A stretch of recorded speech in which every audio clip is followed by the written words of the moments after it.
Hi everyone, today we'll talk about how to fix or how to solve Messenger.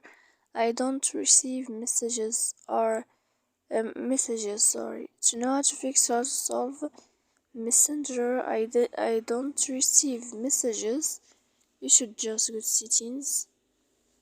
Here in this page, you click apps, default apps, app settings. Then this page of apps, we click on the window of Messenger. Then we click on first stop. After that we click storage.